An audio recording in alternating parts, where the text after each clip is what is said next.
काशी में जो मुक्ति देते हैं तो उसके कान में, जो मृतक के कान में बोलते हैं ओम।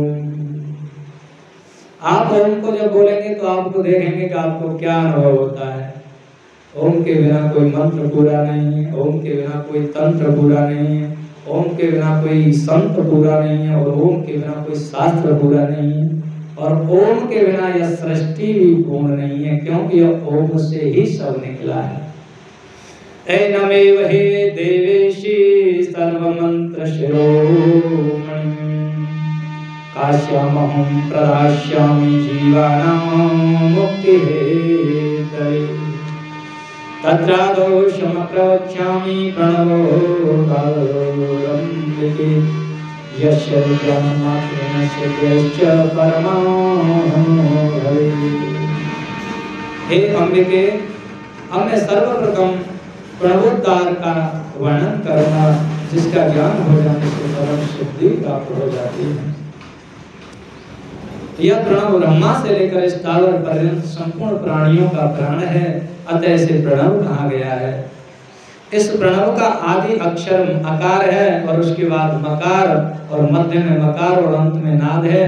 इनके संयोग से ओम बनता है। हे मुनिषत्तम, आदि वर्ण अकार जो कि उकार दक्षिण में तथा अकार उत्तर में स्थित उकार है, ये दोनों जलवत शुभ्र आभा वाले हैं। अकार, उकार एवं मकार ये क्रम से 3 मात्राएं कही गई। इसके बाद अर्ध मात्रा है, और हे महेशानी, यह अर्ध मात्रा ही नाद बिंदु स्वरूप वाली है, जिसका निश्चय ही वर्णन नहीं किया जा सकता। उसे ही तो ज्ञानी लोग ही जान सकते हैं। ईशानः सर्व विद्यानां श्रूयतः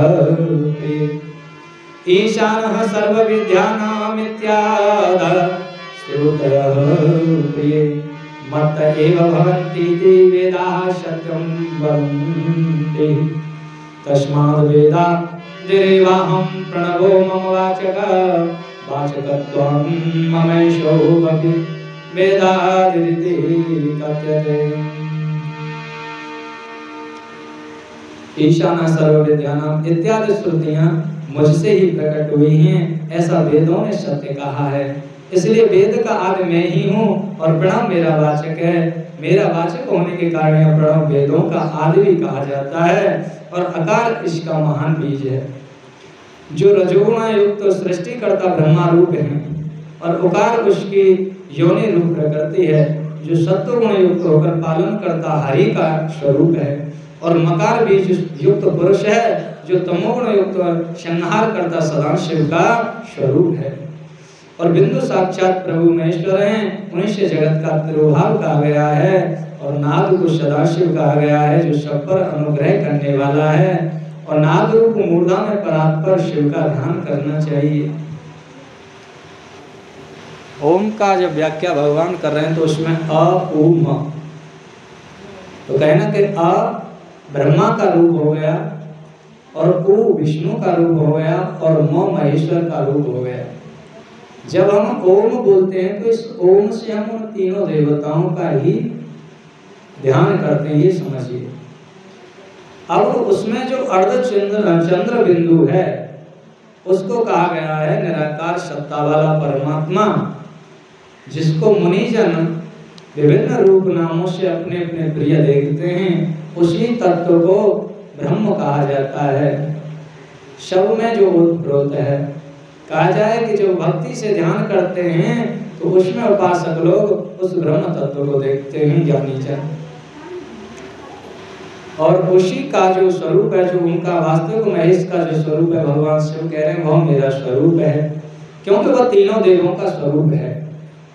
इसलिए कहा जाए ना कि तीनों देवा एक ही सेवा, जो कहा गया इसीलिए कहा गया कि हम अगर एक देवता के पास कहीं चले जाएं तो अन्य देवता के पास पहुंच जाते हैं। जैसे इस कमरा के अंदर 5 दरवाजे हैं, तो किसी एक दरवाजे से प्रवेश कर जाओ तो कमरा के अंदर चले जाओगे।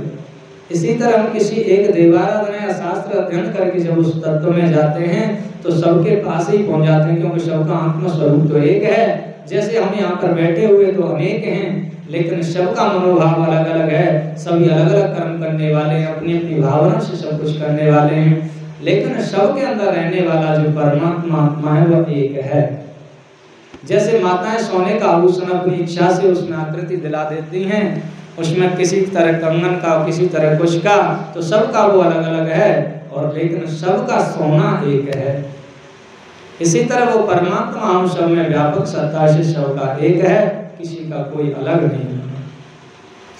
वे सर्वज्ञ, सर्वकर्ता, सर्वेश, निर्मल, अविनाशी, अनिर्देश्य तथा सत असत से परे साक्षात परब्रह्म है।